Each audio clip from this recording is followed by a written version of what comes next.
আরিয়ান আরিয়ান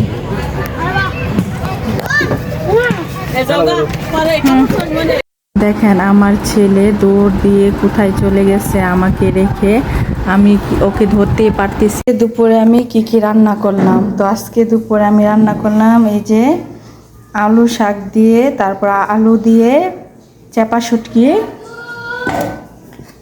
আর এই যে মাছ, ছোট ছোট ইলিশ মাছ দিয়ে আলু বেগুন দিয়ে টমেটো দিয়ে ঝোল। কারেন্ট চলে গেছে। আর এই তো সাথে আছে ভাত। আর এই যে আমার ছেলের জন্য পাঙ্কাশ মাছের তরকারি রান্না করছি, কারণ আলু দিয়ে টমেটো দিয়ে ঝোল ও মাছ খেতে পারবে না।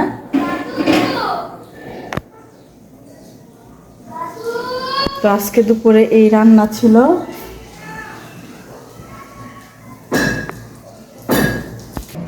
আসসালামু আলাইকুম, আমি ইশারাফিন মুক্তা। আজকে একটু নতুন ভিডিও নিয়ে আসলাম। তো এই তো আমার ভাইয়ের ছেলেকে মাদ্রাসায় ভর্তি করতে নিয়ে যাচ্ছি। আমার ছেলে তো এখানে পড়ে, ও পড়তেছিল দুজন একসাথে, কিন্তু ওর মুসলমানি দেওয়ার কারণে আমার ভাইয়ের ছেলে কতদিন মাদ্রাসায় যেতে পারেনি। তারপর তার ভর্তির ডেট শেষ হয়ে গেছিল। তো আজকে আবার নতুন করে ভর্তি করতে মাদ্রাসায় নিয়ে যাচ্ছি। তো এই তো আমরা প্রায় কাছাকাছি চলে আসছি। তো আম্মু, আমি, আরিয়ান, আরাফ, সাকিব আর সাথে আমার বোনও ছিল। ও কেয়া বাজার নেমে যাবে, বাসাতে চলে যাবে। এই তো আমরা মাদ্রাসার রাস্তার ওই পারে ছিলাম, এখন পার হয়ে মসজিদে ঢুকে পড়বো মাদ্রাসায়। তো এই তো সামনে তো গাড়ি দেখে তারপর আমাদের অটোটা ঘুরিয়ে গেটে ঢুকে পড়বে। তো মাশাআল্লাহ দিলে মাদ্রাসাটা অনেক সুন্দর, আবু সাত্তার মাদ্রাসা। তো আপনারা আগের ভিডিও তো দেখছেন। তো এই তো মাশাআল্লাহ আমরা মাদ্রাসায় প্রবেশ করলাম। দেখেন কত সুন্দর পরিবেশ, কত সবুজ। এই তো মাদ্রাসায় ঢুকতে দেখা যাচ্ছে বড় মসজিদ। এই মসজিদে কিন্তু নামাজ পড়ানো হয় বাচ্চাদেরকে। বিশাল এরিয়া নিয়ে মাদ্রাসাটা, বিশাল বড়। এটা অনেক সুন্দর, সবুজে ঘেরা। মাদ্রাসা আসলে মনটা শান্তি হয়ে যায়। পরিবেশটাও অনেক ভালো, গাছপালাও আছিল। এই তো আমরা এখন এসে নামলাম। তো আস্তে আস্তে করে নামতেছিলাম। দেখেন আমার ছেলে অটোতে বসে, অটো গাড়িতে চালানোর জন্য বসে পড়েছে। বড় ছেলে বসে রয়েছে, ওই তো আমার ভাইয়ের ছেলে, আম্মু। তো এখন ওদের বেডিংপত্র নামানো হবে, ব্যাগ ট্যাগ নামানো হবে, তারপর অফিসে যাওয়া হবে। এই সাইডটা হচ্ছে পূর্ব সাইড। এই সাইডটা অনেক সুন্দর, মাদ্রাসাটা বিশাল বড়। উপরে বাচ্চা কাচ্চারা থাকে বোর্ডিং। আর এই তো দেখেন সবুজ গাছপালা, কত যে ফুলের গাছ, ফুল ধরে আছে। তারপর দেখেন কত সুন্দর পরিবেশ, পরিষ্কার পরিচ্ছন্ন। তো আসরে আজান দিয়ে দিয়েছিল আমরা আস্তে আস্তে। তো অফিস বন্ধ ছিল, তাই আমরা একটু দাঁড়িয়েছিলাম। তো এই রুমটায় আসছি একটু বসে থাকার জন্য। ফ্যান আছে, প্রচণ্ড গরম। এখানে আসলে নামাজ পড়া যায়।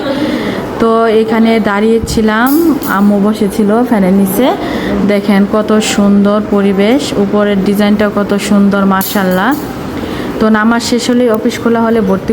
তো এদিক দিয়ে নামাজ পড়ে অফিসের লোকজন আসবে, তারপর ভর্তি করাবো। তাই আম্মু আর আমি ঘুরে ঘুরে দেখতেছিলাম। আরেকটা জিনিস আপনাদেরকে দেখাই, দেখেন বিকালবেলা আজকে কাঁঠাল আর মুড়ি দিবে। তো ওই তো দেখা যাচ্ছে কাঁঠাল রেডি করে রাখছে বাচ্চাদের জন্য প্লেটে প্লেটে। তো পরিবেশটা অনেক ভালো, বিকেলেও নাস্তা দেওয়া হয় আর ভালো ভালো খাবার দেওয়া হয়। এখানে ভালো সুবিধা আছে, অনেক ভালো। তো এই তো এদিক দিয়ে দোতলায় ওঠার সিঁড়ি। দোতলায় বাচ্চারা থাকে, শুধুমাত্র ছেলেরাই, ছেলেদের মাদ্রাসা এটা। তো উপরে খুব সুন্দর ব্যবস্থা আছে। তো এদিক দিয়ে সিঁড়ি দিয়ে যাওয়া হয় এখন সবাই মাদ্রাসায়।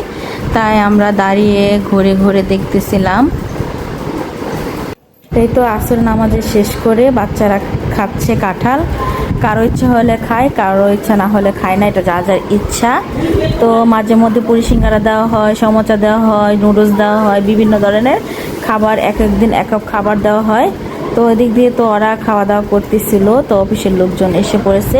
তো এই তো অফিস রুমে আমরা চলে আসছি। তো এখন ভর্তি করানো হচ্ছে, ফর্ম টর্ম পূরণ করা হচ্ছে। তো এদিক দিয়ে ফটোকপি করে নেওয়া হচ্ছে, তারপর ভর্তি করানো হবে, যা যা লাগে সব কিছু এখানে করা হবে। তো এখানে আমি অফিসটা ঘুরে ঘুরে দেখছিলাম, তো ভাবলাম আপনাদেরকেও দেখাই। বাচ্চারা কত সুন্দর ড্রয়িং করা হয়েছে দেখা যাচ্ছে। আসলে এখানে মানে খাবারের রুটিন দেওয়া আছে। এই তো সাকিবের ছবি টবি, জন্ম নিবন্ধন, তারপরে আইডি কার্ডের ফটোকপি, তার বাবা মার সব কিছুই এখানে দেওয়া হচ্ছে। তো ফর্ম টর্ম পূরণ করা শেষ, এখন টাকা বের করে দিয়েছে আম্মু। তো ছবি বের করতেছে সাকিবের আব্বুর, মানে আমার ভাইয়ের। এই তো সাকিব। তো এই তো এদিক দিয়ে অফিসের থেকে রিসিপ্ট দিচ্ছে, ভর্তি সম্পূর্ণ হয়েছে। তো এখন বড় যে হুজুর ওনার সাইন দিতে হবে। আর এদিক দিয়ে সব বাচ্চারা তো দেখছেন বিকালে কাঁঠাল খাচ্ছিল, বাচ্চারা ঘোরাঘুরি করছিল, কারণ 1 ঘন্টা তারা খেলার সময় খেলাধুলা করবে। দেখেন আমার ছেলে দৌড় দিয়ে কোথায় চলে গেছে আমাকে রেখে। ওকে ধরতে পারতেছিলাম না। তো সাকিব আরাবকে বলছি নিয়ে আসার জন্য, কারণ মেন গেটে চলে যাবে। তো বলতেছিলাম এদিকে আসো, এই তো আমাদের অটো গাড়ি দাঁড়িয়ে আছে, তো অটো গাড়ির জন্য এই যে উঠে পড়ছে। তো সাকিব আর আরাব দাঁড়িয়েছিল, এই যে আরাব বসেছিল, ওদের মনটা খারাপ, ওদেরকে রেখে চলে যাব, তাই দিয়ে আমরা বাসায় চলে আসছি। তো সম্পূর্ণ ভিডিওটা দেখার জন্য আপনাদেরকে অসংখ্য ধন্যবাদ। আপনারা ভালো থাকবেন, সুস্থ থাকবেন, আল্লাহ হাফেজ। তো এই তো আমার ছেলেকে পাঞ্জাবি পরাইছে।